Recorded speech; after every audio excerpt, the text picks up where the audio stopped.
I'm going to back up a little bit for this video because we went on without it being recording. So everyone found these numbers and we discovered that as we compounded it more and more frequently, the interest was more and more, but until it kind of leveled out. And the number that causes that to level out, if we calculate 1 plus 1 over n to the n power with bigger and bigger numbers, gives us the number e, which is approximately 2.71. And so we can therefore figure out a formula that's continuously compounded interest by replacing that stuff in the middle with e. All right, let's do some examples.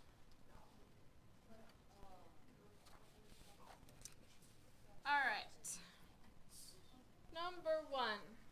Let's say that we are investing $2,000 at 7% interest compounded continuously.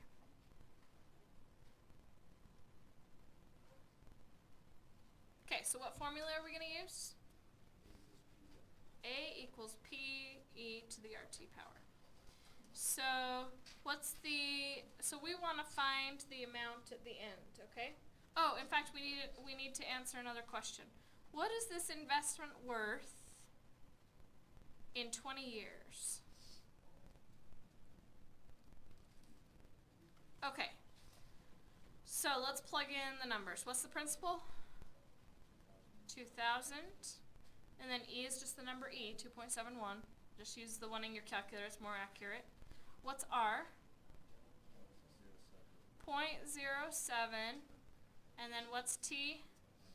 20. Okay, very, very important that you put both of those numbers inside the same parentheses that is the exponent of E. Because if you don't, then order of operations will be done incorrectly and you will get the wrong answer. All right, plug that in. What do you get?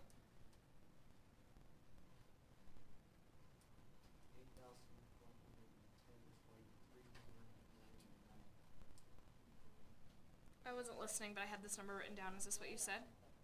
8,010.40 cents. Since this is money, just round it to the nearest cents. Okay? Yeah. I was going to say that, but then I just thought you did. So that's a pretty good return in 20 years, right? Okay. That means if you want to save money for retirement, don't wait saying, I'm really young. I have lots of time to save for retirement. Because guess what? 20 years. The sooner you save it, the more you'll have when you retire. Okay? Exactly. All right. Next question. That was question 1. Question 2. What is the effective rate of interest? Okay. Now, when I ask you that question, it means what if we were just getting simple interest instead of compounded? What would be the rate that would actually get the same amount of money with simple interest? Okay, so let's go to our simple interest formula. I equals PRT. What was the principal again? 2,000. We are now finding the effective rate. So we're not using the 0.07 because we're finding a different rate that's got to be higher for it to be simple interest. And then what was the time? 20 years. And how much interest was there? 6,110.40 cents. Okay, let's solve this. No, that's the total amount. Oh, okay. We have to take the principal out of it because this is just interest. Can you guys solve that? What do you do to solve it? Yeah, we're just doing some division.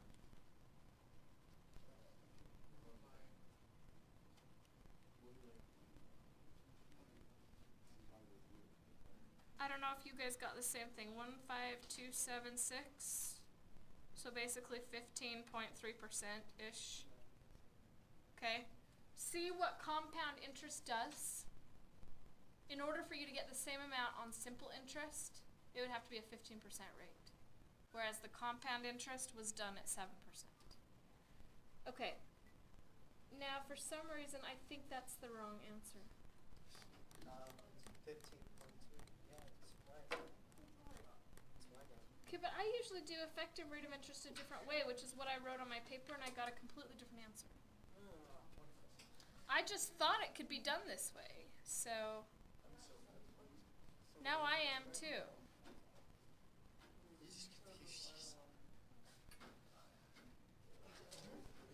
You know what? Now you're going to get all these problems wrong because I showed you the wrong thing. No. Curses.